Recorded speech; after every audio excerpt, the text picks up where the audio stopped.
It's time for the One Bar and Lupagus Show, bringing you anything and everything Minnesota Vikings. Welcome to professional football. Hello and welcome back to the One Bar and Lupagus Show. I am Lupagus. How is everybody doing today?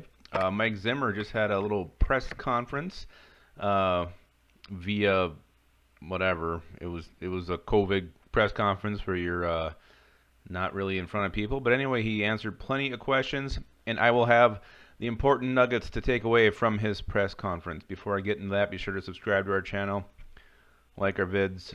We are slowly working our way toward 1,000. Currently past the 750 mark. Very exciting. All right, so Mike Zimmer met with the media today, and this is what he said. First of all, he did this a lot throughout the entire press conference, but he mentioned the maturity of the second-year players. He specifically mentioned Alexander Hollins by name. So the thing I think to take away from this is, don't be shocked if a lot of these second-year guys make it over this year's later round rookies. I think the Vikings do want to have experienced players, even if it's just 1 year, as many positions as possible.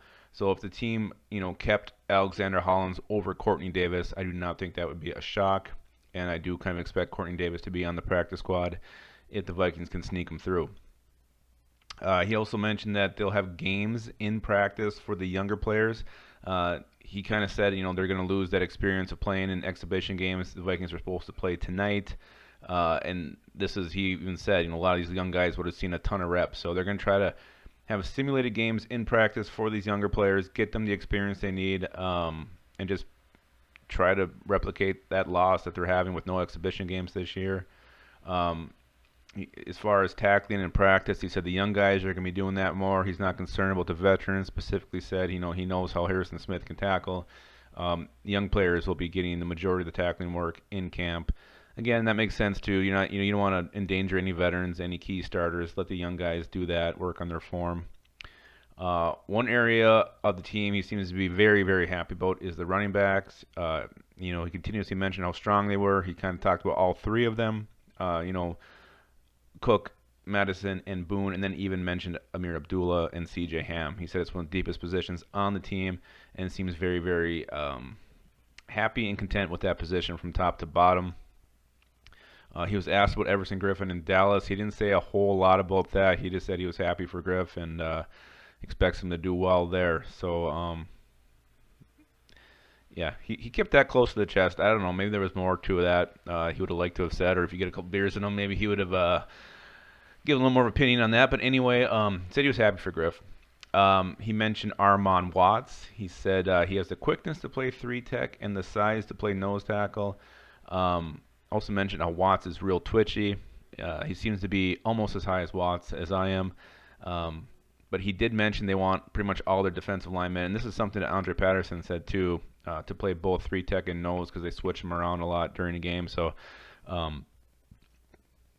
that was something. But he does seem to like Armon Watts, so I think he might have a bigger season this year than many are expecting. He talked about Shamar Stephen. And this was actually kind of forthcoming. He said he pretty much he belongs at the nose tackle position.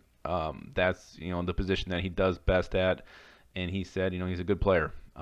So there's been a lot of rumblings that Stephen has taken that lead at nose tackle, and Zimmer didn't do anything to shoot that down. In fact, he strengthened that by what he said about Stephen. So I think Shamar Stephen will be the nose, and I agree. That's where he belongs. He's not a 3-tech. He's not twitchy like my boy Armon Watts. Was asked about Irv Smith Jr. and he basically said Irv Smith has the skill set we need to create mismatches against linebackers and safeties. So anytime they can isolate him on a linebacker or safety, he even said cornerback. That is something the Vikings are going to look to exploit. Look to use Irv Smith's explosiveness there coming out of the slot in the tight end. So. Another hint that maybe Irv Smith could have a breakout season. He's very excited to have Oli Udoh back after being on the COVID-19 list. And he pointed out how good he was against the Bears in that season finale last year. So again, Udoh is one of these other second-year players that Zimmer kept mentioning over and over again, who has matured and looks like they really progressed over the offseason. He was asked about Cameron Smith. He said, he feels bad for the guy. He has talked to him. He kind of says said it was maybe for the best this happened to find this out, but he did mention that Cameron Smith, he wants to be around the guys. He wants to come back as soon as he can after his surgery and help out the team any way he can, even if it's breaking down film. Hearing that come from Cameron Smith made me have a whole new level of respect for this guy, and I'm kind of rooting for him now. Obviously, I'm rooting for him to recover and everything, but to make the team in the future. He did say, Cameron Smith after the surgery should have a normal life and could even possibly play football again. If that doesn't happen, it makes you wonder if he's got a future in coaching, just because his eagerness to get back and to help out the team. Interesting thing here, he's not one bit concerned about the lack of leadership in the young cornerback group. He flat out said that will come from the safeties. They got two of the best back there. And he also said there's plenty of leadership on defense. He does not want or expect any of his corners to take on a leadership role. He wants the young corners just to play. So I think that's actually good news. Let these guys just, take the coaching, get out there and play some football, and let these safeties worry about getting everybody lined up right, making sure people in the right positions and what to look for. So it makes me feel a little bit better about their cornerback situation, knowing that they're not going to try to force somebody to call out formations and do all that crap and just let that fall on the safeties. And the last thing he talked about briefly was Fidio Denabo, just how much he's grown over the course of the couple years he's been in the league, and just the violence he plays with. Again, just reading Zimmer's expression when talking about Denabo, he almost is kind of hiding a smile on his face there. I think he's got really big expectations for this guy, and I think that's a big reason why they let Everson Griffin go, and didn't offer him a contract big enough for him to stick around. So those are all the big talkers from Mike Zimmer's press conference. Some